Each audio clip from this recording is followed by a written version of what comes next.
ఇకపోతే 29న మంత్రుల మేడిగడ్డ టూర్ సందర్శించనున్న ఉత్తమ్ కుమార్ రెడ్డి, శ్రీధర్ బాబు. అక్కడే పవర్ పాయింట్ ప్రజెంటేషన్. అన్నారం బ్యారేజీ సైతం పరిశీలన. నిర్మాణంతో సంబంధం ఉన్న వారందరూ పాల్గొనేలా చర్యలు. 29వ తారీఖు నాడు మేడిగడ్డ టూర్ అంట. ఎవరెవరు? ఉత్తమ్ కుమార్ రెడ్డి ఉన్న శ్రీధర్ బాబు గారు ఇద్దరు పోయి ఆ మేడిగడ్డ ప్రాజెక్టులో ఏం జరిగింది, ఎన్ని అవకతవకలు జరిగినాయి, దానికి సంబంధించిన విషయంలో అక్కడనే పవర్ పాయింట్ ప్రజెంటేషన్ ఇస్తాము అని చెప్పేసి వాళ్ళు మాట్లాడుతున్నారు. మరి 29వ తారీఖు నాడు ఆ నిర్మాణంతో సంబంధం ఉన్న వారందరూ పాల్గొనేలా చర్యలు తీసుకుంటాం అని చెప్పేసి చెప్తున్నారు. నిర్మాణంతో సంబంధం ఉన్న వాళ్ళు అని అంటే దానికి ఏకైక కర్మ కర్త క్రియ అంతా కూడా గౌరవ కేసీఆర్ గారు. మరి కేసీఆర్ సార్ కూడా తీసుకొచ్చేలా చర్యలు తీసుకుంటారా?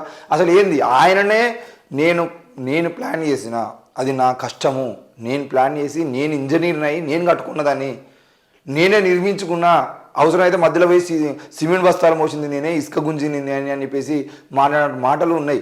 మరి ఇవాళ నిర్మాణంతో సంబంధం ఉన్న వాళ్ళందరూ పాల్గొనాలంటే ఏకైక నెంబర్ 1 A1గా ఉన్నటువంటి కేసీఆర్ని అందులో భాగస్వామ్యం చేయాలి.